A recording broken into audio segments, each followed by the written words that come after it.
Welcome everybody to our September meeting of the Blackstone Franklin Square Neighborhood Association. Before we get started tonight, we have a couple of announcements. And I'm going to start with our friend Valeda from Boston University, who has a new team member she'd like to introduce us to. And I think she has a couple of announcements. So Valeda, go ahead. I'm going to start with the announcements, and then last but not least, I'm going to introduce you. So I wanted to give you a heads up. We are doing some upgraded electrical work on the Med campus. It's October 7th through 9th. I'll send around a note later on that one. It's the long weekend, I believe. We also each year, as part of BU and the National Emerging Infectious Diseases Lab, it's called the Needle, wonderful grass outside. We do an annual meeting. This year it'll be November 15th, 2023 at 6. Again, I'll send out a link later. And then last but not least, I am thrilled to introduce you to our new Outreach and Community Engagement Director, Fernando 14. You will see Fernando at monthly meetings from now on, and you'll see him walking around the neighborhood. You'll see me walking through the park as well, so say hi to me when you see me. But I'd like to introduce you to Fernando, and I'm going to go on stop video, but I'm around. Awesome.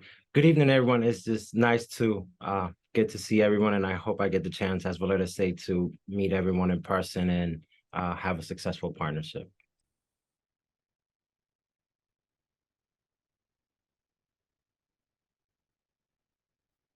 You're on mute, David. Sorry, thank you. Thank you, Fernando. And maybe we can get together in person. We'll figure it out offline, but I think that would be a good thing to do. Great. Okay. Anything else? That's it. Thank you. Thank you.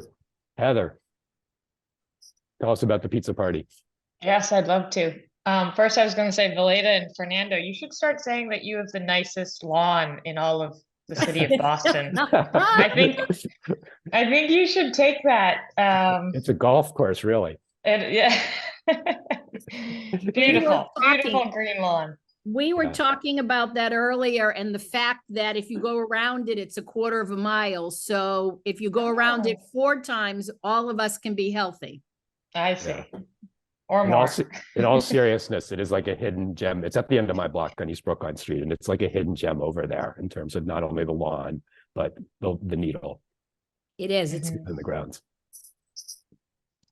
So my update is, I don't think we've ever had a pizza party that is hosted by the Blackstone Franklin Neighborhood Association, and we are doing so in Blackstone Square this Thursday night, starting around 5:30. We'll have pizza. It's free, but you gotta bring your own drinks. We're not doing drinks, but we'll have plates and napkins and pizza, and it's a good opportunity to come by and meet your neighbors. And of course, as we all know, Blackstone Square is usually pretty busy at that time. So we're hoping we have a big turnout, and the weather's going to be beautiful. So please come by. Fantastic. And so we're starting kind of 5:30-ish. Is that, do I have that right? Okay, around cool. 5:30, yes. And as long as the pizza lasts. That's right. Okay. Sunsets around before 7 now, right? So yeah. Cool. Great. Matt, you're going to tell us about a few other things that are on our That's right. docket. A rare back-to-back Tuesday, Thursday week for the Neighbor Association. So right, we have the meeting tonight, and Heather just told us about the wonderful pizza party we're going to put together. Next Tuesday is all of our favorites, the Tidy Up Tuesdays.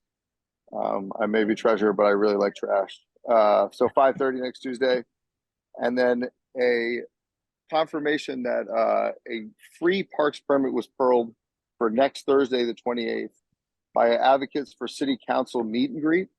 This is confirmed by the commissioner. We did not pull this permit, for the record. This is why we're saying it like this. And they are organizing quite a group of people. We've obviously had these forums and the mechanisms to meet them through Zooms, but this is actually an in-person at 5:30, and Kim also saw this email, so she's I believe on the call. But this is next Thursday as well. Everything And is 5:30 basically. And it's described as like an in-person forum or whatever for all of the at-large city council candidates. Is that right? That's my understanding. So anybody who's interested, that's an opportunity to meet them and ask them questions. What's the location? Blackstone Square, right, Matt? Blackstone Square, yeah, that was on the Yep. permit, so yeah. Yep. And the last 2 dates we'll just throw out there a little bit out there. November 14th will likely be our November meeting, and December 2nd is the tree sale this year, right at the start of December. So believe it or not, we have to say that tree and resale, the orders will be coming out October, or the website will be opening October 31st. Cool. Anything else? Steve. No, last thing is treasure. No, we gave a generous donation to the South End Soccer. They had their golf tournament at Franklin Park last week. So Cool. we contributed that. We did not have a foursome in there, but we sponsored a tee box. Jeremy's going to send us a picture Great. Excellent. eventually. We'll post it. when we get it. South End Soccer, also known now as Soccer Unity. Yes. I know that. I know It's they're hard for interested. me to use that name too. Both my boys play in it. Soccer Unity doesn't roll off like South End Soccer, but Correct. Thank you, Heather. Great. Steve, you had your hand up, I think. Did you want to say something? Oh, no, thanks, David. I was just clapping for Matt's announcement of the tree sale. Oh, sorry, I misinterpreted the emoji. Okay, perfect. Okay, so if that's all the announcements, let's get to our first agenda item, which is the reconstruction of Tremont Street. And so this is kind of like a cultural war issue, it seems like, at least on the South End Facebook page, but that's not what we're here to talk about. We're just here to ask the question and hopefully get it answered. When the heck is it going to be done? And so for that, Francis Oliveira from the Office of Streets is here to tell us. Good evening, everyone. Francis Oliveira here from Boston Transportation. Let's see. So as you guys are aware, this weekend work was being done on Tremont Street. Milling work, let's see, everything went smoothly in spite of the weather. And we also had great support from BTD Towing and Boston Police Detail. Let's see, from start to finish, the entire operation of milling, casting, pavings, and pavement markings, it's expected to last at least 4 weeks, depending on weather. So from start to finish. And then this week, the team is working on sidewalk ramp reconstruction at Hanson Street, West Newton Street, West Concord Street. And they're also working on the walkable streets, the bricks, sidewalk ramp reconstructions on Yarmouth Street at Columbus Ave and 40 Rutland Square. Roadway repair is going on there. Great. And is the entire project going to be wrapped up before the winter? That's the plan. Yes, that is the plan. The hope. Okay, good. That is the plan. But if anyone has any concerns throughout, during the construction, we do advise everyone to please call 311. And once you guys call 311 and once you have that case number, you can feel free to email it to me. I'll drop my information down on the chat. Okay. I can help address those issues, whatever issues you guys have. Okay. Anyone have any questions for Francis? I'll ask a quick question. Francis, do you deal with the tree pits at all? I noticed there's a little bit of work being done, and I thought it was in combination with the sidewalks. It all depends. There are some trees that we don't really deal with trees. I know that we don't really deal or with the pits around the trees, I No. would say. No. Okay. Mm-mm. Okay. I'll just keep 311ing. Yes, 311, because parks can assist with that as well. Okay. And again, when you put everything on 311, it gets allocated to the city agency that can address the issue. Okay, great. Thanks. Thanks. Thank you, Francis. Sure. So our next guest is Joel Richards, and Joel is one of the 2 finalist candidates for City Council for D3. And D3 is a district that's mostly in Dorchester, but it reaches up through Newmarket, and then it has parts of the South End along Albany Street. It has the area around Worcester Square. It has the area around East Concord, East Newton, East Canton, East Brookline, and then it picks back up over by SOWA and the Ink Block. So it's one of the 3 council districts that represents the South End, and some of us live in it. So we're excited to have Joel. Joel had reached out over the summer to speak to us, but of course we don't have meetings over the summer. So we said to him, if you win the preliminary and are one of the finalists, you can come back in September. So Joel kept up his end of the bargain, and so we're trying to keep up ours. So I'm going to actually ask Heather to introduce Joel, because she's knows Joel and is a supporter. So go ahead, Heather. Thanks, David. You've already said quite a bit already. I just wanted to make one additional point about Joel, and I don't know if he would have said this himself, but and it's listed in his bio, but he's a teacher at Blackstone public school, which is elementary school. I think everybody's aware of which school that is on Washington Street, and teaches technology to the kids there. Joel, I don't know how long you've been teaching, but you know, we're a big fan of the public schools, especially in our neighborhoods. And I wanted to just point out that you probably spend a lot more time in our neighborhood than the other candidate in this race, because you've got to be there every day for school, right? And I'll let you just give the rest of your spiel. Thank you, Heather. Yes, I have been teaching for the last 17 years. So the last 5 years of that, I have been in the South End area at the Blackstone. You know, I get off at Broadway and I walk up Washington. So I get to basically walk like the entire district. You know, I go down the Flower when I want a different change of coffee from the Buttery. And so, you know, and I've knocked the area several times. So understanding the human aspect of what you guys are going through in that area is very real to me. Understanding what it means to be compassionate and then still have to deal with the needles and mass and cast and the areas. My wife has also worked at EBA. So, you know, this is an area that we're very familiar with. She's also worked at Rosie's Place. My wife is in the human services industry. She has been a housing advocate. She has been on the CPC, and she is also currently she's a financial coach for Compass Capital, so helping low income and moderate income people get out of debt and get pre-approved for housing and use the FSS program. So that area of the South End is just very familiar to me. And so my name is Joel Richards. I'm a teacher, pastor, and father. I think the father part is the most important part, because the issues I'm running on are real to me. You know, I might be a little biased, but I feel like where we live in the South End and here in Fields Corner and the parts of Dorchester I live in, I feel like we are the hardest working part of town. There's no bus stop that's empty in the morning. There's no train station that's empty in the morning. There's no coffee shop empty in the morning when we're trying to get our fix so we can go and make this city and this state run, but yet we are the least invested in. You know, our streets flood, our electrical wires are above ground, nothing like that smell of sewer on the nice hot day coming from the street, right? Like these are things that we deal with on a daily basis. And I understand that on a deep level. You know, when I talk about where we are, we haven't had a new school from where you guys are in the South End to the Milton line since 1971, 1972. You know, what does that mean? You know, what does that mean, right? If you won't even invest in the future and the children of our area, right?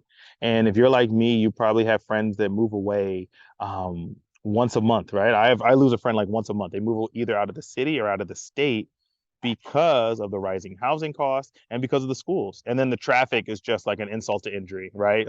The air quality, like I never even heard of croup until I had kids. Right. And I've taken my kids to Monday to Children's Hospital, on Wednesday for the next one. And I have a 34-day-old child at home.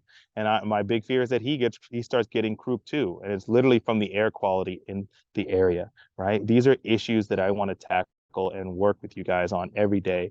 And one of the main reasons I'm excited about running is because, man, Whoever gets a seat gets to be on the Morrissey Boulevard Leadership Council. That means I get to meet with Congressman Stephen Lynch, Dan Hunt, Nick Collins, and once a month and more than that, periodically, meet and advocate to where to use the Build Back Better money, right?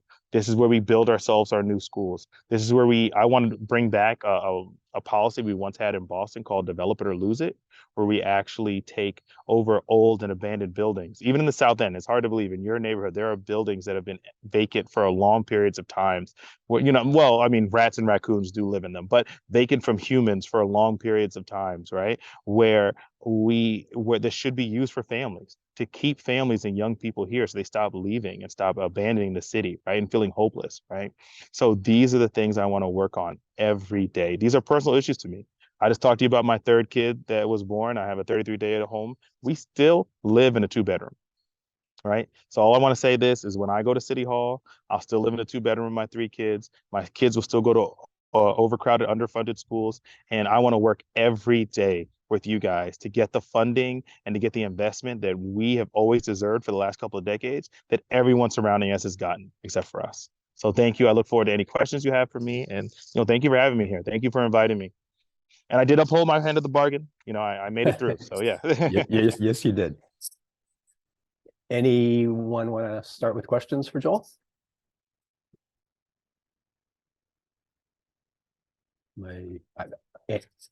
Andy, go ahead. Hi, Joel. I'm actually an intruder. I'm from Wasana. I hope we will be seeing you before Election Day as well in our meeting. I appreciated that you started off by talking about mass and CAS and the issues that we're facing. But as I look at your website and the issues that you talk about on your website, I don't see it listed there. And so I guess my question to you is how would you prioritize working on that issue versus working on all the other worthy issues? They're all worthy issues, but there's only 24 hours in the day. So yeah. No. Great question, Andrew. For 6 years, I fought to get a social worker in every school in Boston. Finally, during COVID, working with the city council, we were able to move the budget where we got it. I'm in the belief if we hire hundreds of 400 to 500 police officers a year for the city of Boston, we should be hiring 150 to 200 social workers a year in Boston also. We need to realize we can't arrest our way out of this issue, which I know that's a long process. So I do want to get to the immediate, but first of all, we need to stop it from happening. So you don't get to mass and CAS overnight. This is a process where you follow through the system. So we need to prevent people from getting there. And then we also need a road for people who get there to get off, right? And we recognize there are people that are too far gone, sadly, or don't want to get off, but that's a whole nother issue.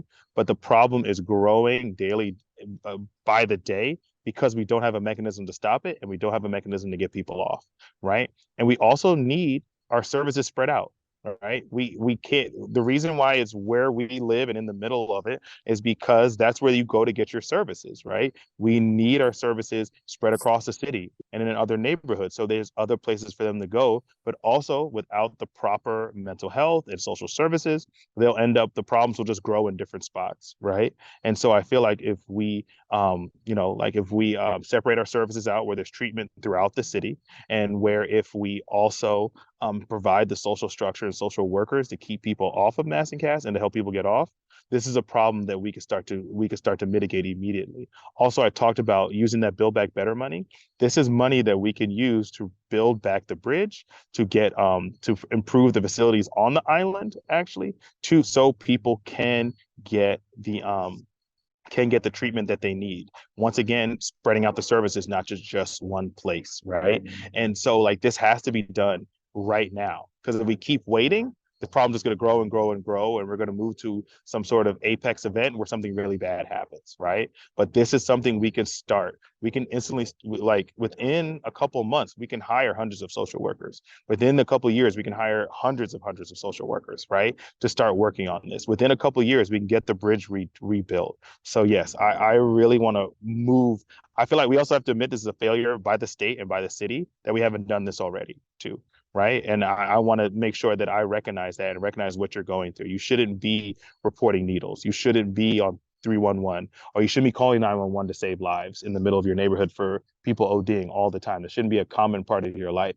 So we have to recognize that too. But if we don't start right now, starting to fix these issues, it'll never go away. It'll just keep moving or coming back in another form. I'll go, but I want to point out one thing. Most of the people from MassCast are in MassCast are not from Boston. So I think the social workers are a great long-term solution, but it's not going to address, it wouldn't even address most of the people on there. I think we need, I'm not saying we don't need them. And I'll let you think about that because I don't want to monopolize this. Mm-hmm. Yeah, no, I do understand what you're saying. Like there's people from outside, but that's why we need our services spread out. So it's not just in one area where people are coming to Boston to get it. So yes. And this also has to be talking to the state too, where we get the state involved and they start providing services.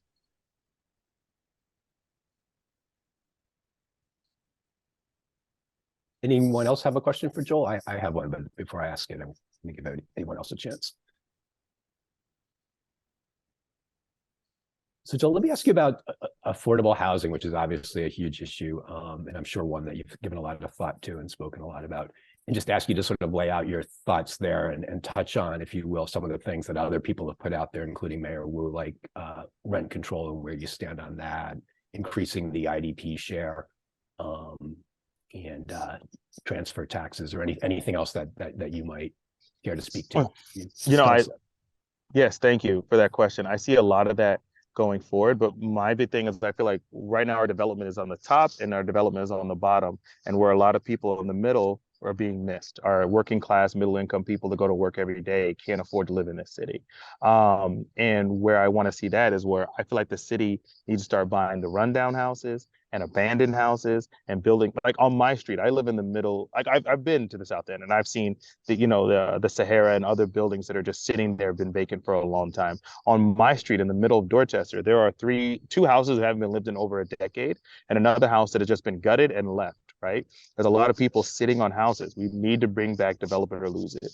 The city should be purchasing these houses and then offering it to smaller developers to develop and sell at an affordable rate where families and young people can actually buy and afford to stay here. This is just offering another form of development for middle income people. We've done it before in this city, right? And I feel like we need to bring it back now. And we have the resources. The city has the money. And I also want to say, like, usually I've talked to developers, especially smaller ones. We're talking about usually it's at 150 to 144 new developments a year. So last year it was about 40 to 50, and this year it's even less, right? Because only one class of developer, hedge fund, big money developers can get in, because the smaller developers, the initial cost to get in is just too high, right? But if the city, takes on that initial cost, right, this will help keep Bostonians in Boston, but also keep our economy going with smaller developments going. We got to admit, in our society, true rent control is homeownership, right? And do we have time to wait for rent control to be passed through the state and to go through a referendum and to do all that? We're losing families by the day. This is something that the city can start purchasing land like tomorrow, right? And getting developers starting to work on these projects today, right? So these are urgent issues that I want to tackle. I also want to talk about keeping Bostonians in Boston when it comes to affordable housing. Yes, we get an exemption, and I'm very happy about the exemption that we get, but we need a more comprehensive exemption system, right? Oh, I want to back up real quick. Also, I feel like the city should be partnering with people who own houses already, who own especially older houses, and helping them fix them up, but also add additional units and actual apartments, not just not just AUDs, but actual apartments. Because I've met several older people or people who just want to stay in their homes and they're too big for them or they're too expensive to fix, and they would love if the city would come by and help them turn them into multifamilies, turn them into add additional apartments, right? Take their garages, or in Dorchester we have barns, right? We have these barns that just sit there, right? It'd be great to turn these garages and barns into additional housing to keep young people here and to keep families. And then the tax exemption system, I think, should be more comprehensive. You should be paying less taxes over time. So, if you've been here 30, 40 years, your taxes should be going down, not increasing, right? To keep our older Bostonians here. But also, I feel like when someone invests in their house, without an assessor even coming, if you pull permits, you automatically get a new tax bill and your taxes are up. So I feel like people should be able to get a 4 or 5 year tax break or tax discount if they invest in their home, so they can recoup the money that they've already spent.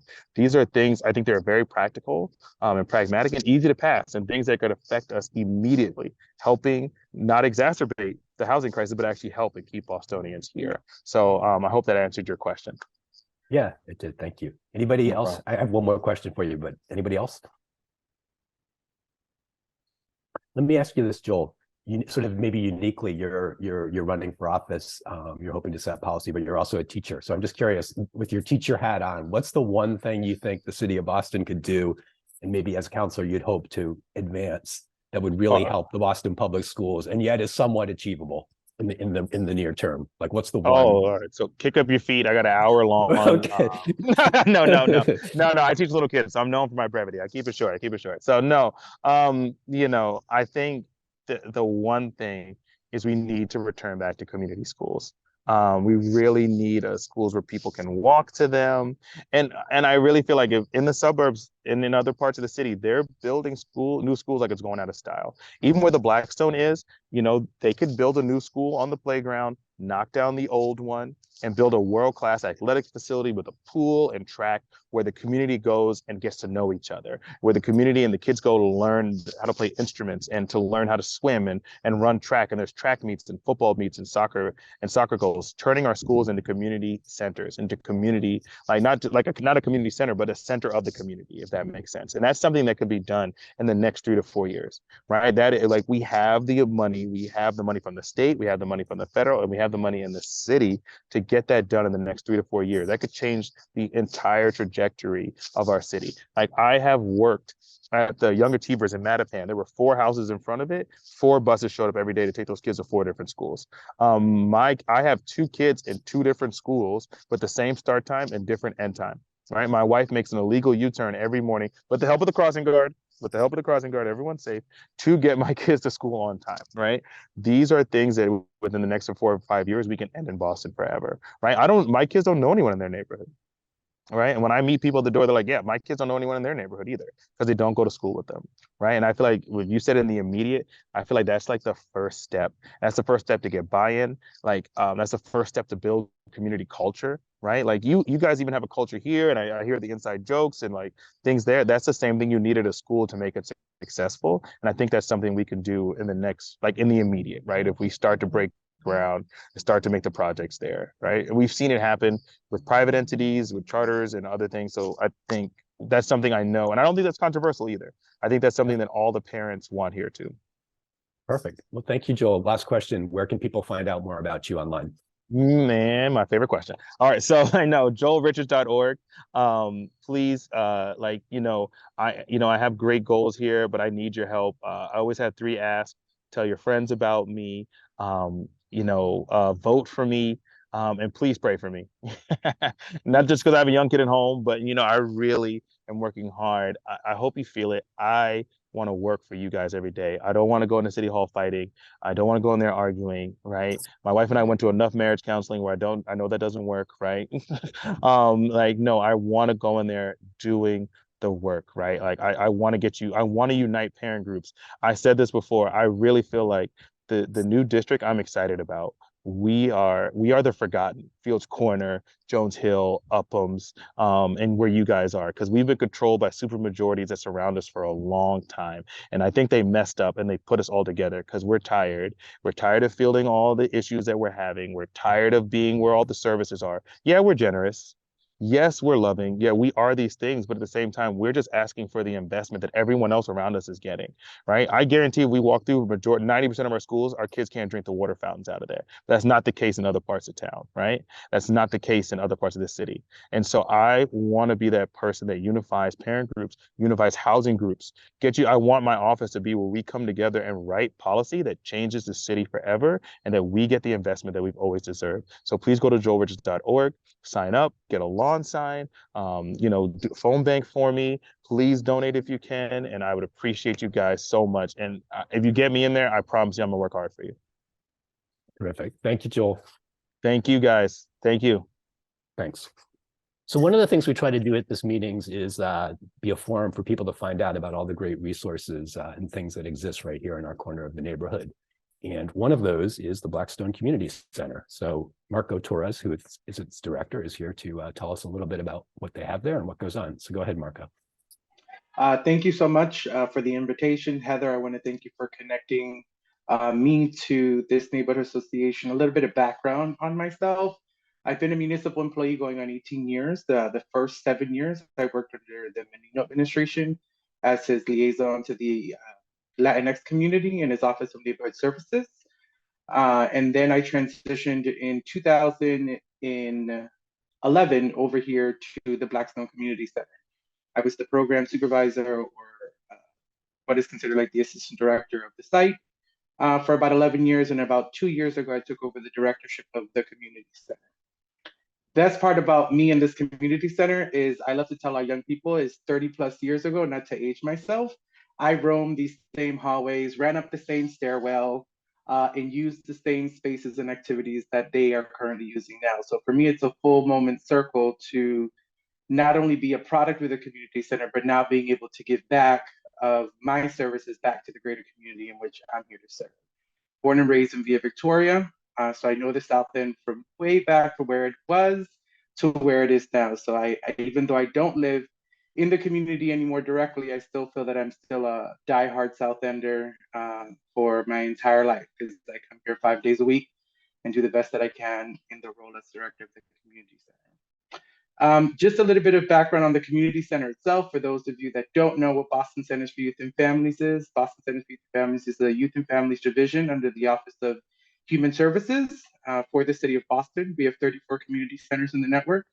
We are the only sole community center in the South End, Lower Roxbury, and then I also include the Back Bay because we don't have a community center in the Back Bay. This community center has been in existence for almost 50 years. We were like communities, we were called community schools way back when we first started, and then we converted over to community centers. So just to give people a snapshot, community centers are like a Boys and Girls Club YMCA. Those are our partners, we love them. The difference between us and them is that we're not about the quantity of people that are coming into our building, but the quality-based programming they're offering, from the oldest of old to the youngest of young. That being said, about 70% of our membership is youth-based. So it's basically people under the age of 19. But we are here to service the entire community, from the youngest of young to the oldest of old, in any capacity and way that we can. We are fully functional, we're open. We are here to serve the greater community. We have a slew of different programs that we're going to be offering in the fall. Just to give a snapshot of what we're going to be doing, we're going to be doing a basketball tournament for 13 and under, both boys and girls, come October to November. I'm big on collaborative partnerships, especially with community-based organizations within our community. So I'm collaborating with Urbanity Dance Studio to offer hip hop and a intro to ballet class. We are partnering with Meta Movements to offer free salsa classes on Monday nights for adults and young people. We are going to be offering girls' time only time within our gym, our indoor gym here at the facility. So on Thursday afternoons and on Monday afternoons, we're going to have girls' time only. So only girls are going to be allowed in our gym to do a variety of different activities. Because that's a demographic and a population that we want to continue to serve within our community, and we want to make sure that we're offering programming for them as well. That being said, all of our programs and all of the services that we offer are completely free to any City of Boston resident. Memberships are free. To register for a membership to the community center, you just go online, develop a profile, and all of our programs and services for all of the community centers all across the City of Boston are on the city website. So you can look at what's happening at the Jackson Man in Austin Brighton, Curtis Hall in Jamaica Plain, Paris Street in East Boston, the Charlestown Community Center in Charlestown, and everywhere else in between. And all of the programs and services are primarily all free for City of Boston residents at all community centers. There may be some programs that are council-based community programs at each community center, which are privately funded, and those programs maybe have a fee. But I can speak for us here at the Blackstone, all of our programs are completely free. There's no cost for any of the programs and services.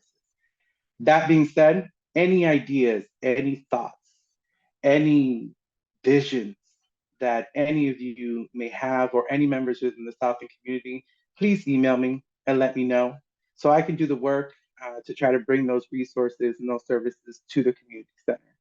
Like I said, we're here to serve everyone. I want to make sure that we are providing spacing and programming for everyone within the community in any way, shape, form that we can. The last thing is, I am trying to do a soccer clinic.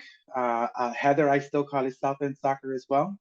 And I remember when it first started here in the South End, but we have, BCYF has a great partnership with the New England Revolution, and we do free soccer clinics around the city. And last year we were able to host one here, and they're willing to come back. So I've already informed my central offices that I want that soccer clinic to come back. So once I get it solidified and we have a strong date, I will send the information over, and hopefully we can get a very, very big, joyous crowd of young people here to do this free clinic. It's very interactive. Last time they brought like a player of the New England Revs, and it's a very interactive soccer clinic. And once again, that'll be completely free. And that's my update. I do want to be a part of these community meetings on a monthly basis. So if I'm able to come every single month, that'd be great. If it's on specific dates, just to give an update, that's fine. I want to be active in the community, and I just want the community to know that we are here to service. I thank Blackstone Franklin Neighborhood Association for the work that you guys do in a very diligent way. And then I will open it up for questions. Great. Well, first of all, let me say you're most welcome to come anytime we have a meeting, and we'll add you to our email list if you're not already on it. Do that. Does anybody have any questions? Yeah. John, go ahead. Yeah, sorry. So Marco, it's nice to hear from you. Nice to meet you. I had meant to reach out to you guys because a lot of folks that in the South End community that I walk around or indicate that I need to make sure that as a state legislator that we could partner. And I guess my question is, how do you get your funding? And I understand there may be some issues with the pool or something like that. Is the funding all from the city, or does some come from the state, from the community? I guess I'm just wanted to, and we could talk offline about it too. Just maybe some of the folks here would be curious as well. Thank you for the question, Representative. So all of our funding comes from the city of Boston. We are a division of the city. So primarily all of our funding. We do have an advisory board to say that at the community center, they were basically like a nonprofit within the community center, and that changed about 2 years ago, where the city took over all of the financial aspects for the community center. That being said, this board of advisors does have some supplemental funding that they raised on their own, and they do support the community center on certain initiatives or events that we may ask for, but primarily all of our funding does come from the city. And is the pool open or closed? And then the gym, is that used to be an external party? Is that now currently run internally? So in terms of the pool, I don't have any information on the pool. Our pool has been closed for several years. There's a lot of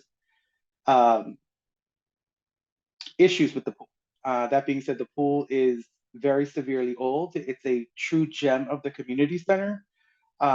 There are talks currently right now within BPS and BCYF in regards to fixing the pool. That being said, we are considered what is considered a school-based site, a school-based community center. So we're attached to Blackstone School, literally. So the entire physical structure, including the community center, is a partnership that we have with BPS, but it is considered BPS property. So I do know the last time I got a site update is that there are discussions in regards to how do we fix the pool, but there's a lot of issues that the pool has had. And we can meet at any time you want, Representative Moran, in regards to whether you coming over to the community center, taking a look, etc. So you're more than welcome. Anyone is always welcome to come on over. That being said, in regards to the gym, we used to have a fitness center that was a partnership with Boston University. So it was good to see Valletta on here earlier. Unfortunately, the space that the fitness center was in was taken over by BPS, so their Office of Special Education now overtook that space, so we don't have a fitness center within the community center anymore. It was a hard pill to swallow for me, but unfortunately, because we are in a BPS building and they needed to expand their programs because they added a 6th grade to the school, that's why we lost that space. But it's something that we're always trying to figure out with the capacity of what we have for spacing in shared spaces of how we can expand that or try to bring something like a fitness center or even in a small capacity back to the community center. But it is hard for spacing issues. Thanks very much. Super helpful. And thanks for everything you do. It's a great asset to the community. And I think everyone's really appreciative. And I think I better try some salsa lessons because I can't do any other kind of dance. So. Any other questions for Marco? They're free. You have no excuse, John. They're going to be starting. They're going to be starting. I think it's the 2nd Monday in October. And when's the urbanity lessons or partnerships? So the urbanity lessons for hip hop and ballet, because we used to have a ballet program here pre-COVID, but then I really looked around and I had a great conversation with their band, and they're like, "We could do ballet," and I was like, "Perfect." So right now we're finalizing the details on that. And hopefully we will start them in October. But the urbanity classes will be 11 classes. Both of the classes will be on 2 different days and it'll be once a week. Great. And is the best way to find out what's going on over there to dig down through the city website and find your webpage, which is what I did? Is that the? Yeah. So the best way to go is boston.gov/BCYF BCYF-Blackstone. I know that's very like lengthy, and it's a thing that I have sent to our IT department for our department is saying we need to make it streamline it a little bit easier in how we can do that, but that's something that's above me. I wish each site could have an individual website, but unfortunately we can't. But if you go through the city website, you can gain all of the information of all the programs and services that we're going to be offering here this fall season. But then more than anything, as I say all the time, everyone is more than invited to come over to the community center and take a look around, ask any questions. Me or anybody on my staff is able to assist in any way, shape, or form. For programmatic purposes, we're not able to have anybody in the building while school's in session. So our operating time for programming is between 3 p.m. and 9 p.m. Monday through Friday. And then on Saturdays, we are open from 9 a.m. to 5 p.m. Great. Anyone else have a question? I just wanted to mention, Marco, a lot of people in the community have been confused by what is open because of that website that exists, the old website. And yeah, so Blackstone.org. I don't know if you can get rid of it or what, but it really is confusing. So Blackstone.org is owned by our former council.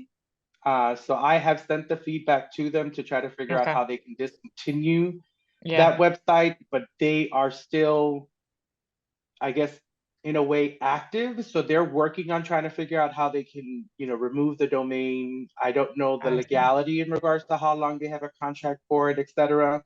But that was our primary source of information back in the days prior to COVID and prior to the city coming in and taking over the financial aspects of the community center. But since then, it is feedback that I have shared with them, and I will go ahead and share it once again as well. Okay. But I always tell people, just check out the city website. Best place to go. Yeah, thanks. Thank you. Thanks, Marco. I greatly appreciate it. Thank you guys for your time. And if anything, you can always email me or send me a call. I'll drop my information in the chat. Fantastic. And we'll sign you up for our email, as I said. Great. Perfect. Thank you. Thanks. So the final item on our agenda tonight is kind of a discussion, let's call it, around some things that are happening at Mass and Cass, in particular, a proposal that Mayor Wu has put out there to deal with the situation on Atkinson Street in particular this summer. And Atkinson Street, of course, as people will know where that is, probably is kind of the heart of Mass and Cass, the area where the tents are, the people congregate, et cetera. But it's a plan that is designed for public safety situation that's there that I'll describe in a second, but it does have some broader implications, and it turns out to be more ambitious than that. So what I'd like to do is I'm going to start just by describing the plan factually. And John Moran, you can jump in, or Steve Fox, or anybody else who has anything to say. But let me start by just trying to frame it factually and give people some context, because I know not everybody probably is up to speed. And I'm going to ask State Rep John Moran to tell us about kind of some of his thoughts on the potential impacts and that some aspects of this may have. Steve, you can jump in, and then City Councilor Ed Flynn's going to be joining us a little bit later on also to talk, as he has some thoughts. And obviously anybody else can offer their opinion, their thoughts, their questions as we go. Let me just start with the context. So over this summer in particular, the city says that there's been a phenomenon occurring that's somewhat new and different from what's gone on Atkinson Street for the last several years. And obviously there's been a lot of difficulties and challenges there for many years now. But this summer in particular, the tent encampment that has existed there, which is typically somewhere on the order of 30 to 40 tents, mostly on Atkinson Street, sometimes around the corner onto Southampton. The character of it has changed, according to the city. Previously, it was primarily an encampment, as the name suggested, and mostly people were living in the tents. There was a lot of other activity happening in the tents, but primarily, according to the city, they were living situations for various reasons, people preferring to live in the tents as opposed to the shelters, or feeling like they couldn't access the shelters. This summer, what's happened is that the usage of the tents has shifted away from living, although there's still some people living in them, toward criminal activity, meaning drug sales, drug use, prostitution, some or much of it coerced, apparently, that sort of a thing. And that has also triggered a deterioration in the safety environment on Atkinson Street. And obviously, it's always been challenging, but this summer it's gotten much worse. There have been a number of stabbings. And then more specifically, it's caused the city's social services partners, in particular Boston Healthcare for the Homeless Program and Elliott Services, to pull their staff off of Atkinson Street. And that's been a real problem, because those are the people, in particular Boston Healthcare for the Homeless, who respond along with the EMTs to medical emergencies there, overdoses, and that sort of a thing. And that's really put the city in a bind in terms of its ability to manage the health and safety of people there, as well as the public safety aspect. So it's created a crisis. So last month in August, Mayor Wu announced a plan to address this. She says, and there's 4 elements to it. One is that they're going to the city. She's asking the city council to approve an ordinance she's drafted that would strengthen the city's legal ability to take down tents. Now, whether the city lacks the legal ability to take down tents currently is a matter of debate, but she says she feels that the city needs a stronger ordinance. And the city council, she's asked to pass that ordinance. That's one piece. The second piece, and the bigger picture piece, is that her intention is to close Atkinson Street and to change the culture there, as the phrase that they're using is, and disperse the 200 people who tend to hang out there every day, mostly using drugs, to some other spot. Where they're going to go is not clear, but to change the culture permanently, meaning that people would no longer be allowed to camp there, but also no longer allowed to congregate there going forward. And it would return to being kind of a regular street that cars could go down, nobody would be standing on, and the only people who would be allowed to go onto the street would be those who are accessing the men's shelter that's on Southampton Street, but the front door is on Atkinson Street. So that's the long-term vision for Atkinson Street, is that it will be cleared of people.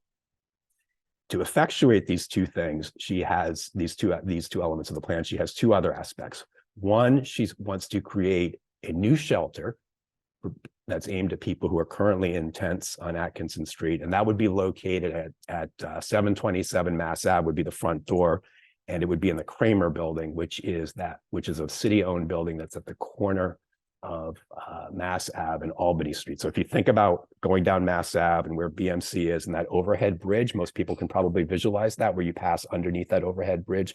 That's where the shelter will be. It will be on the corner there, in an existing building, and people will access it by going through the doors underneath the BMC overhead bridge on the side of Mass Ave opposite BMC. So that would be a shelter for about 30 people. The mayor insists it will be temporary. There will also be some services in there.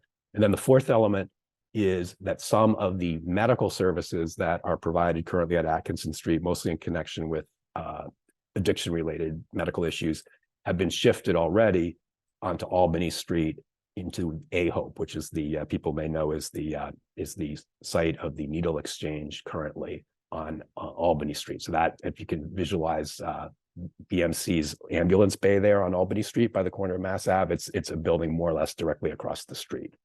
So those are the 4 elements of the plan. So with that, the question is kind of what are the prospects for success?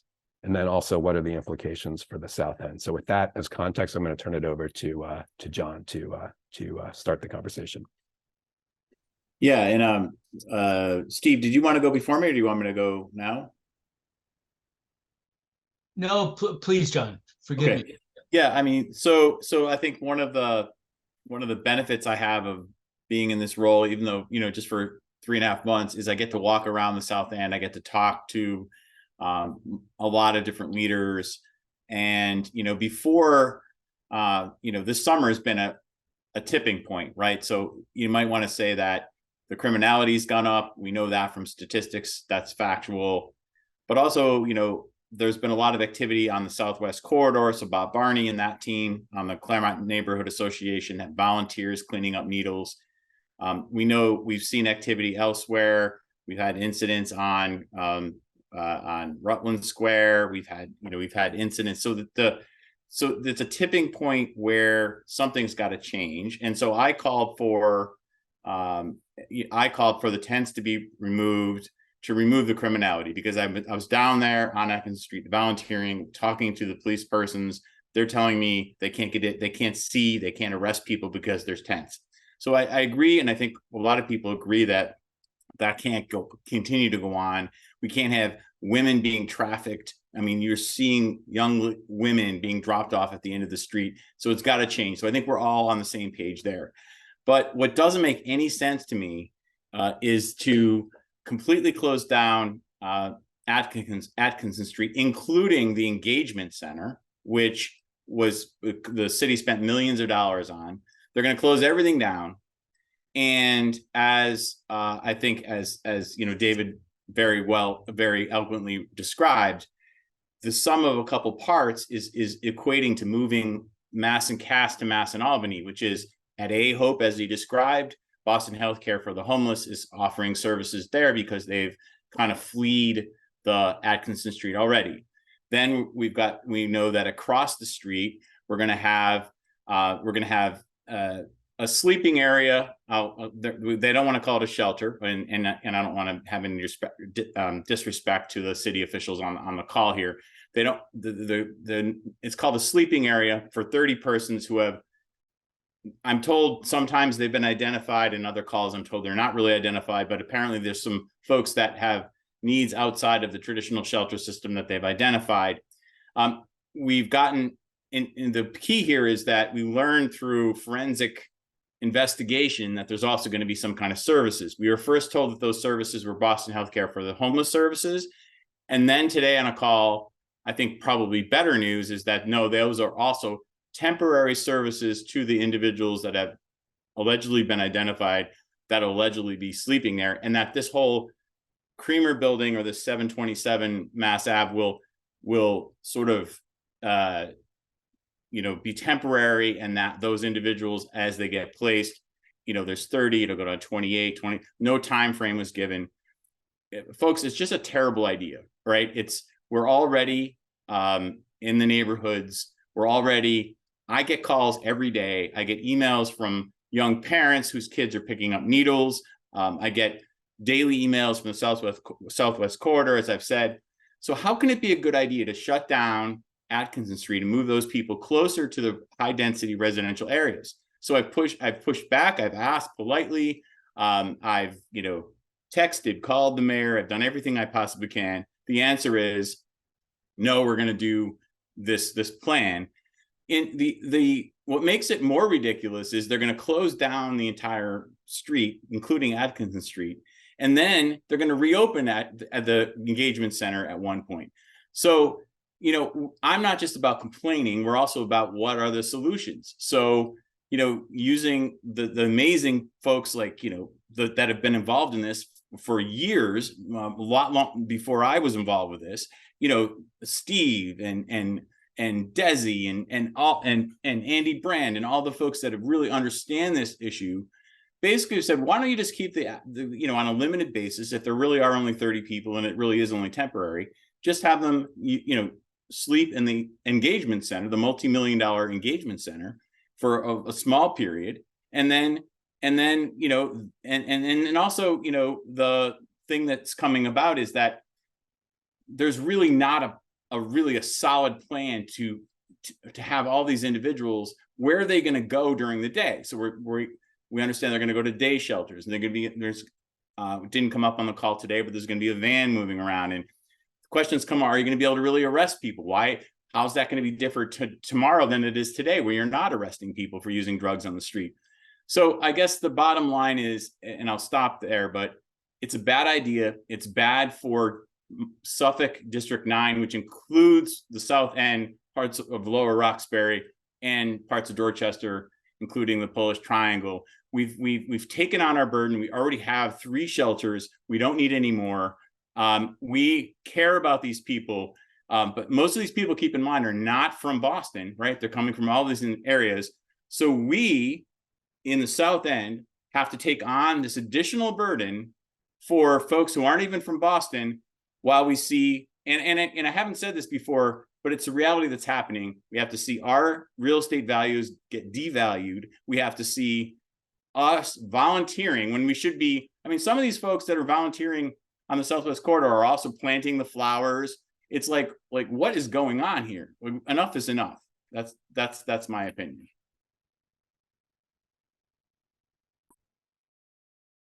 Steve, do you want to say something? Yeah, the advantage of going last is that most of what I could have said has already been said. So I appreciate what you said in terms of setting the stage, David, and what you said, Representative Moran. I'll just add one thing, and that is on August 18th, the Newmarket Business Improvement District and the South End Forum presented a press conference in which we made a proposal for a Wedette Circle temporary recovery campus that would address both the public safety and the public health aspects of what's going on at Mass and Cass. The reason we did this is that after 10 years, we have learned carefully and painfully that the whack-a-mole approach to simply removing tents or the moving people along strategy to the most vulnerable and needy population in our neighborhood doesn't work. And the unfortunate thing that we're facing in terms of the current plans that we're seeing are that they are completely front-end loaded, meaning these are plans to remove tents, move people out of Atkinson Street, but then almost magically believe that they're going to dissipate and go away someplace, and that they're not going to assemble in smaller groups in other neighborhoods in Roxbury, in the South End, in Dorchester, and in South Boston.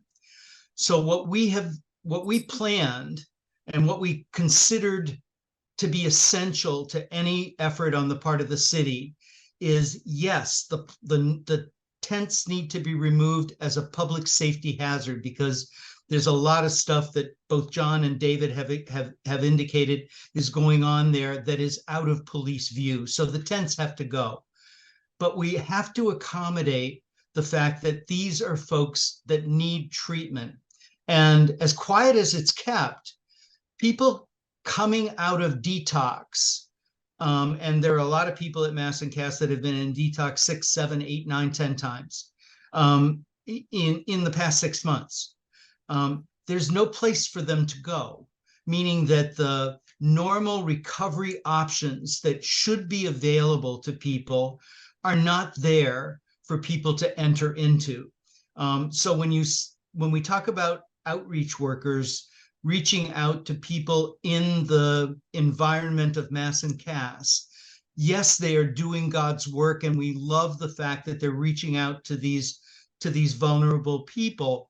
but in terms of being able to provide an environment for these folks to seek treatment on a consistent basis away from drug dealers and in a controlled, safe environment, it doesn't exist. So that's why our proposal for Recover Boston is a front end and back end proposal that says, here's where people need to be able to go in terms of housing and in terms of mental health and addiction treatment. So that's why we think that it's a better solution. The idea that we can actually go to Mass and Cass, remove the tents, dissipate the population, hang around there with police resources to make sure that they don't reassemble within the next 2 weeks, just doesn't make sense to us. We need to have a back-end approach that says, what are we going to do? How are we going to help the people that we're displacing from that environment? So I'll stop there because I've talked way too long. Thanks, Steve. Councilor Flynn, I think I see that you've joined. Can you hear us? Yes, it's good to be with everybody. I apologize for being late. I had a few other events. I see my friend John Moran on as well. Would it be appropriate for me to speak for a couple of minutes now, or? Yeah, you could, but can I ask you in particular to speak to you and some of your colleagues are proposing a quote unquote state of emergency approach to this, if you will, and I just if you could in particular speak to that and kind of what you see as its merits and what it would accomplish, why you're arguing for that, just to fill people in. Yeah, thank you. I think it is a public safety emergency. I think it is a public health emergency at Mass and Cass and the impacted neighborhoods around Mass and Cass. I've been there many times, as have many people here. I was a probation officer prior to this job, and I supervised the homeless community that were on probation. I understand the critical role drug treatment programs play, mental health counseling play, medical care is critical, detox bed is critical, but having people live underneath a tent is not the way to do things. There is ongoing violence, sexual assaults, there's drug trafficking, gun violence. There was a stabbing recently where a woman was killed. So you ask, well, Flynn, you want to take down the tents? What are you going to do with the people living there? Well, we need to get them into detox programs. We need to get them into drug treatment programs, into mental health counseling. It's very difficult to put someone that's using drugs and alcohol with significant mental health challenges into housing. It doesn't work. And that's based on my experience as a probation officer. Some people may agree with me, some people may disagree with my approach. But I think if we call for an emergency, which we all know it's an emergency, it's a public health emergency, it will give the Public Health Commission more tools to do their job effectively, and to highlight how important this issue is to so many residents along Mass and Cass, the business community, the residents, people living there. But it's also about public safety. It's about quality of life of residents. Boston's a compassionate city. I just don't think we're able to sustain this level of supporting everyone that comes into Boston. I don't think we have the financial means. I don't think we have the housing to do that. Again, we're compassionate. We'll do everything to help people into detox programs, into medical care. But this is an emergency. We can't tolerate anyone longer living in a tent where people are being exploited sexually and there's violence taking place. Let me just ask you factually, if the state of emergency were to be enacted, that's something that exists under state law, and we probably remember that term from the pandemic, and it enables government agencies to have special powers they ordinarily would not have. Is the idea that one of the powers the city would gain is a clear authority to remove tents? Is that part of the idea behind the state of emergency? That would be part of it. Yeah, That so would- in that sense, it would be an alternative to the ordinance that Mayor Wu is seeking. Is that kind of how you understand it? I'm just trying to understand it in our minds. Yeah, it's something we're going to be discussing in a city council hearing, asking those types of questions. But I also know that I did a walking tour with the Worcester Square neighbors, and with I see Steve Fox on as well. We did a walking tour in and around that area, but we also walked across the street in the 700 block where the city is proposing a homeless shelter per se there. But I don't support that. I don't support moving the Atkinson Street down in and around to other areas of the of Mass and Cass. I think we have to deal with the public health issue, public safety issue, not spread the problem somewhere else. Deal with it effectively. Deal with it up front, and there's going to be some sacrifices that we're all going to have to make. But we need to support people that are living in the tents, also that are being exploited. But we also need to support residents as well. And I think residents are extremely upset, as we all know, taking your kid to school and passing the homeless community, and there's drugs and there's needles on the street, and there's seniors and persons with disabilities trying to walk across that area as well. Businesses want to move out. That's not healthy for a city. That can't continue. Thanks. Andy, I see your hands up. Let me just, before I call on you though, let me just say to everybody, so the idea here in the meeting here is that, we're disseminating information and people can ask questions, but I also strongly encourage anybody who has an opinion, a thought or whatever, a reaction to what they're hearing, to please voice it. We're not taking a vote. We're not doing anything like that, but it would be, I just would love to gauge kind of people's sentiment about what they're hearing and what they're thinking. So Andy, go ahead. Councilor Flynn, I agree with pretty much everything you said. It is certainly an emergency, but I am one of the residents who is very concerned about the city's lack of a plan for what to do with the people after they remove them from the tents. One thing I haven't heard from you is how would the public state of emergency change the city's plans? We're giving them this power, whether they get it through an ordinance or a public state of emergency. If their plan is hell-bent on no plan, how does, what would you do to change that? Well, to me, the city's plan seems to be that the tents will be removed, and because the tents are removed, we will have a place for you to live. And that place for you to live is that building at the 700 block of Mass Ave. I don't think that's an effective plan. Well, I agree with that, but that's only 30 people. There's 300 people on Atkinson Street. So, the other issue is that they've moved services to 780 Albany, and they want to move more, whether they're permanent or temporary, want to move more services into 727. And as much as I agree with the state of emergency, I don't see how it changes those are the drivers that are going to get people into the South End, Roxbury neighborhoods, and that that's the concern, I guess. How would the state of emergency change any of that? Well, it's a great question, and those are issues that we're going to talk to Dr. Ojakutu about at the public hearing. I don't have all the answers exactly what a state of emergency, a public health emergency means, but I certainly know the Boston Public Health Commission does know what that means.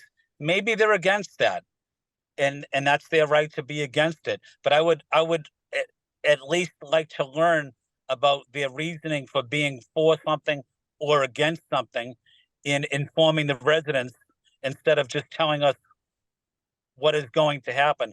I'm just concerned about the plan where the tents are removed. We provide some temporary housing for the homeless on Mass Ave, and then the situation really is not dealt with. And as you know, the Mass and Cass area, I live not too far from Andrew Station. And that's the closest MBTA stop really to Mass and Cass. But it's impacting so many neighborhoods, and it's impacting the South End, obviously, Roxbury, Dorchester, South Boston, even where I represent to in the downtown area, the Copley, Chinatown.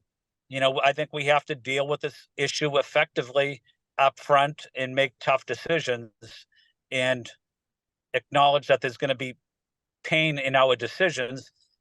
But I also want to see, I don't think cities and towns in Massachusetts are doing anything at all other than sending their residents on a bus into downtown Boston that are dealing with drug issues or that are homeless, that have no place to live. That's not a plan either. So I think cities and towns across literally New England have to get involved in stop sending Boston people that are in need of social services. We just can't sustain that any longer. And David, if I could just make one comment to the counselor's last comment. You know, I'm on this endless search to find out where these magical other places are around the state that that Mayor Wu referred to in her launch of this plan of the ordinance. And I'm a state legislator. I have access to all the resources, and it's still, the answer is still very wishy-washy. So I agree with you, Counselor, that the state also, by the way, provided additional funding this year to create 2 new centers. So I do think that it's not just the city, as I think one person said earlier, it's the state as well, that we all need to work together. But I'm committing right here now. I want to find out where those places are, and I think we need a billboard to kind of advertise them, because everyone can't come to Boston. John, one example: the city or town of Lexington, right next to Concord, there was a proposal there to build housing, low-income housing there for that community. Well, they voted against it.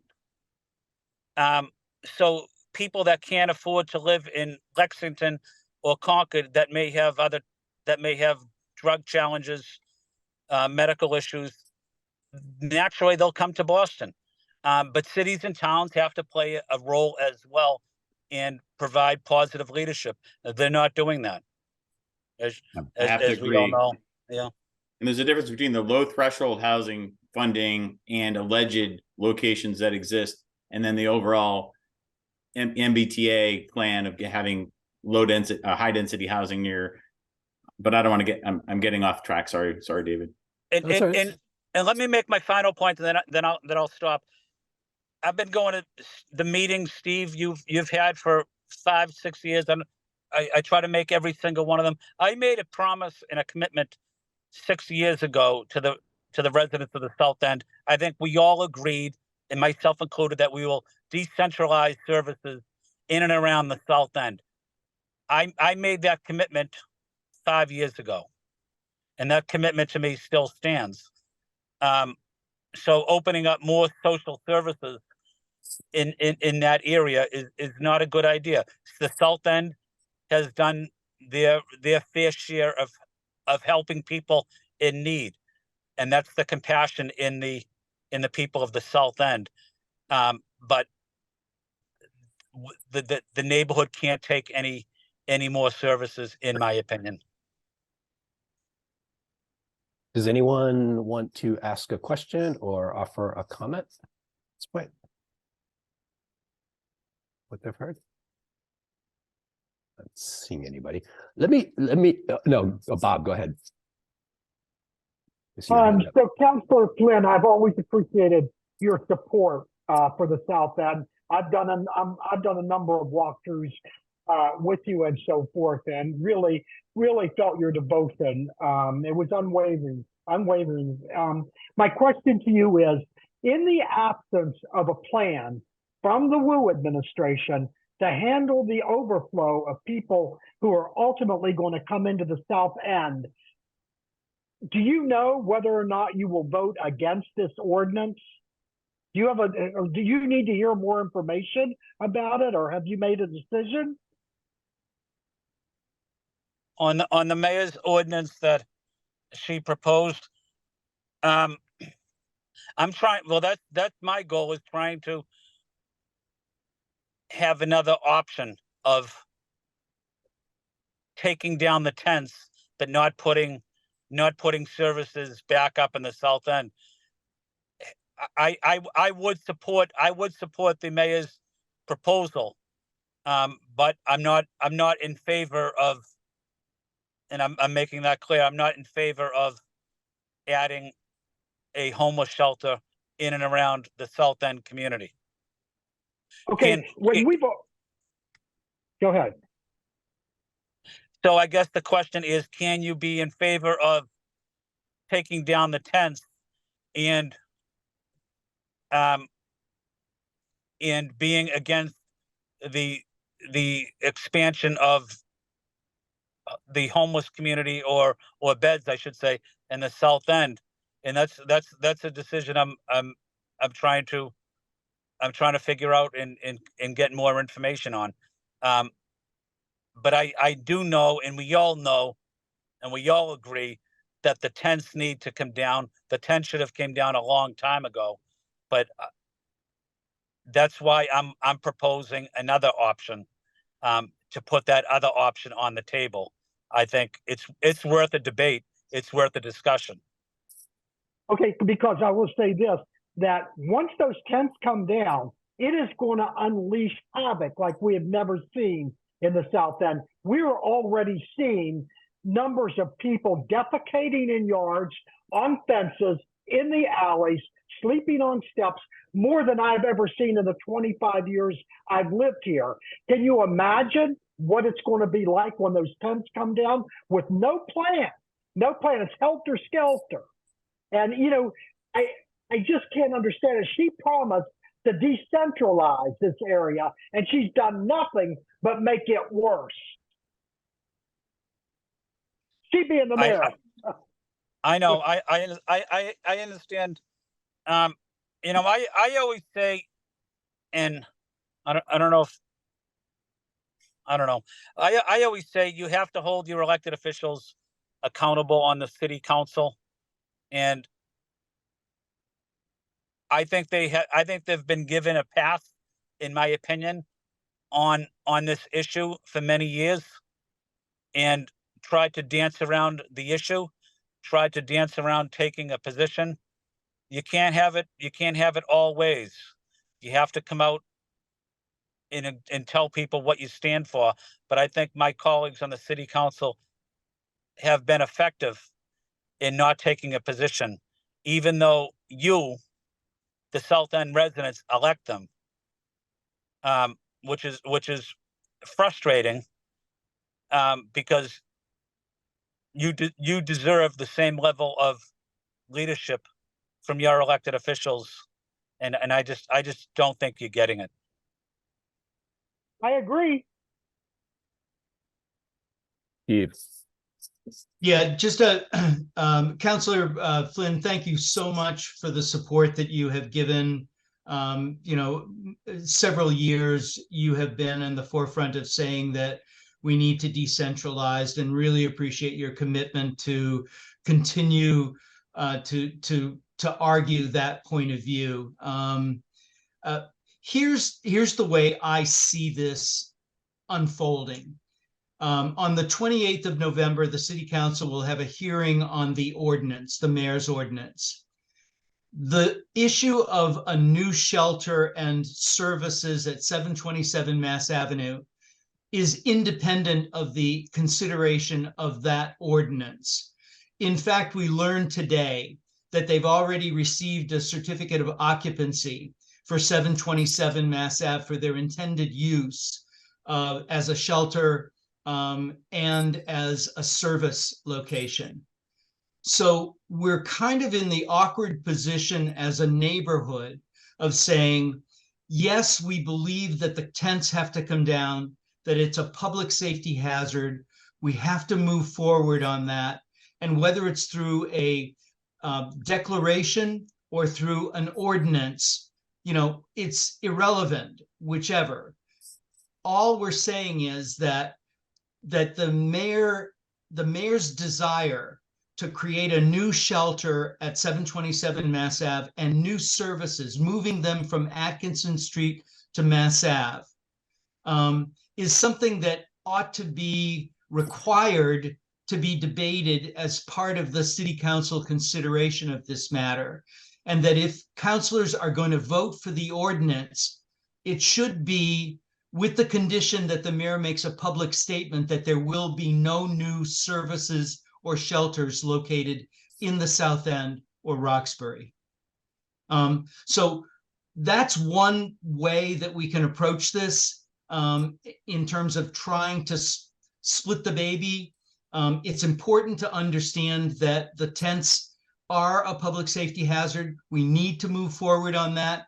But at the same token, we can't be held over a barrel and be required to support a new shelter and new services in the South End as a condition for that support.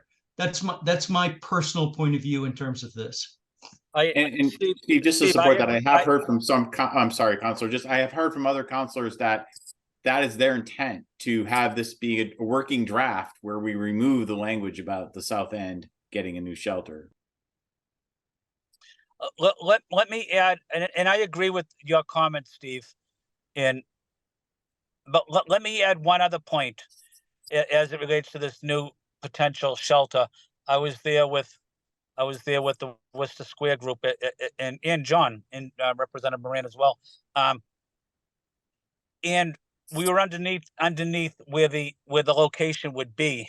And you all know that there's a speed limit sign there. And it judges obviously the speed limit, miles per hour. So we're standing there where the entrance would be to this homeless shelter, and a truck went by us as we were standing on the sidewalk. We were in no way in danger, but a truck went by us going 40 miles an hour, because I looked at the miles per hour sign, and we know that many people in and around Southampton Street are on the street, not just the sidewalk, are on the street. I'm concerned about pedestrian safety in that area too. I want that on the record. I'm against that shelter for many reasons, but also one of the reasons, I don't think it's safe for people walking in and out of there. And I'm concerned, like you are, of a potential accident. Yeah.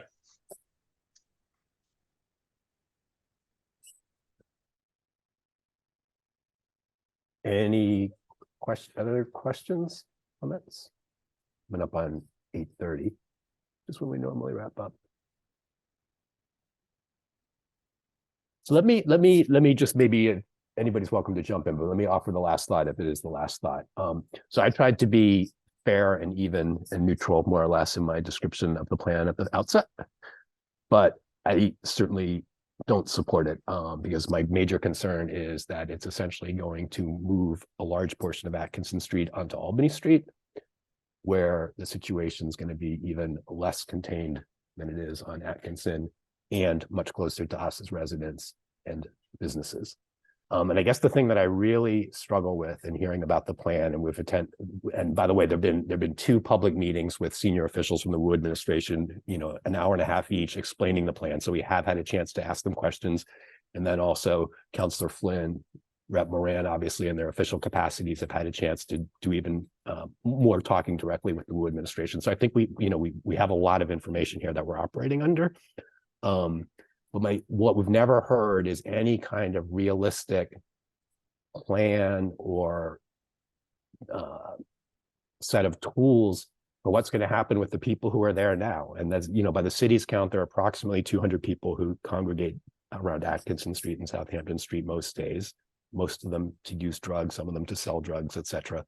But according to the mayor and her administration, the entire street is going to be cleared of all of that stuff permanently going forward. No more of that anywhere on Atkinson or Southampton Street, which would be an unbelievable change relative to what's happened over the last several years. And on paper, it would be great. But these are human beings, most of whom are compelled by their disease to act as they do. And they're still going to need to use drugs. They're still going to need to buy drugs. And there's been no explanation as to where these people are going to go to do that, or why they won't simply walk down a few blocks and end up on Albany Street where their new services are. So I think that's the thing that many of us, but certainly me, struggle with the most about this whole plan. There just doesn't seem to be any realistic prospect that it doesn't displace a large number of people who are currently at Atkinson Street into the heart of the South End, with all kinds of ramifications for those people who live here, those people who have businesses here. I also think for BMC probably, and some of the other organizations, particularly on Albany Street and Mass Ave, but then over onto the neighboring area of Roxbury, and then up into the heart of the South End. So that's my concern, and I think that's for those of us who are opposed. I think that's our biggest single concern about this whole thing, is that there's just no way around that dynamic. Anyone want to add anything else? And by the way, I put into the chat, I put two sources of information. One from Mayor Wu, her Substack, which talks about why what she's doing and obviously makes an argument in support of it. And then a website a group of opponents created. Actually, I wrote it that raises the arguments against it. So if anybody wants more information on either side, you can check those two things out. Anybody else want to say anything? Yeah, within that website, is there still ability to sign the letter of opposition? Yes, yeah. So separate and apart from this group, some of us, including myself, Steve, John, some other people, Bob, circulated a letter expressing our opposition sent to the city council a couple of weeks ago, and we got over 200 signatures on that letter. But yes, we're still soliciting signatures. We even got a few more today. It effectively is functioning as a petition. So anybody who's so inclined, if you go to massinalbany.com, you can read the letter, see if you agree with it. And if you do, you can add your name. So thank you for bringing that up.